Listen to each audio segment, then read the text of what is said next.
Hi, everybody. Thanks for joining me today for Convertible Conversations. I want to talk to you today about living free from all pressure to have to perform well. Now, I want to start off by saying what that's not. We all have jobs, or most of us have jobs, and we have supervisors, we have bosses, or maybe we own the business ourselves or whatever. But there are certain things that are expected of our performance.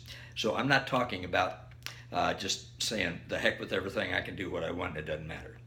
Talking about a different type of thing. Living free from pressure to perform.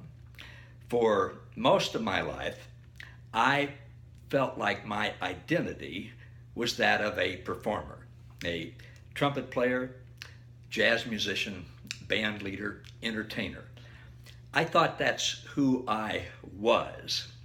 It wasn't who I was, it was something that I did for a living and for fun. But unfortunately, I felt like that was who I was. I felt like that was my identity. And I felt like if I couldn't perform well, then people wouldn't really like me. There wouldn't be anything about me for people to admire or respect or look up to. So I just felt this incredible pressure to have to perform well. And that resulted in having to practice a lot to stay in shape, really concentrate and really work hard when I played. And I had this sort of image of, okay, this is the level that I can play well at. Now, I've got to do that all the time, even if it's a little piddly thing for uh, whatever. I shouldn't say anything's piddly because everything's important. But I just felt like my image was I had to do this. Okay. Now, once we come, and for you, it might be sales, it might be parenting, it might be coaching, it might be teaching, whatever it is, we all have images of, well, that's who I am, and I've got to do this well. It could be as much as keeping the house clean. I have to really keep the house clean because that's who I am. I'm a clean house person, that type of thing. Okay.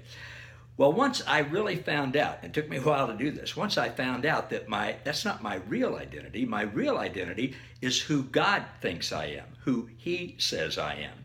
And He says I'm His son, I'm loved, I'm forgiven, He delights in me, He enjoys me, He's already taken care of everything as far as our relationship goes, and I don't have to perform to get Him to love me or be pleased with me or bless me or keep on loving me. Now, unfortunately, religion teaches us exactly the opposite. Religion says, well, of course you have to perform, or if you don't, God's going to get you. And you might even lose your salvation, and He's certainly not going to bless you, and He's going to be displeased with you, and He can't stand to be around you, and all of that kind of thing. See, those are all lies from religion, but I didn't know that. So once I transitioned from being a professional musician into being a pastor, I then believed the lie that I had to perform well to please God in my role of a pastor. Now, He certainly wants us to do our best, to do well at what we do, and to use the gifts that He's given us, but we don't do those to perform well to get Him to love us and bless us. We want to do our best at those things because we love Him and we know how much He loves us and He's given us these abilities, and so we want to do that. And then once we learn, of course, that it's Christ in us actually doing the things, then that takes all the pressure off. Now, I'm not sure if everybody can relate to this or not because, this may be something that's just particularly unique to people who felt like they've had to perform to make a living or to keep their profession or something. But it can be extremely debilitating. It can pass on to all areas of our life. And we walk on eggshells and we're uptight, and that can affect our health and our relationships and everything. So whatever it might be for you, do some soul searching. Just pray and ask Jesus. Say, Jesus, do I have performance anxiety? Is there something in my life that I feel like I have to perform up to a certain level, or you won't like me, or I won't be a good person, or ever? And then listen and ask the Holy Spirit of Christ to reveal to you what that might be. Maybe for you it's nothing, but maybe there is something that you have felt like, oh, I've just got to do this well, or else something will be wrong with me, whatever. Okay, if you can relate to this, let me know, would you?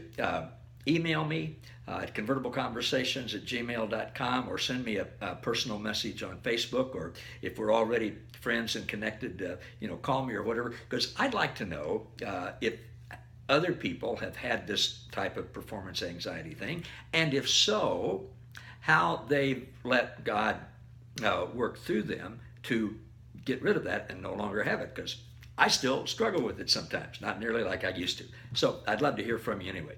All right, thanks for listening. See you next time.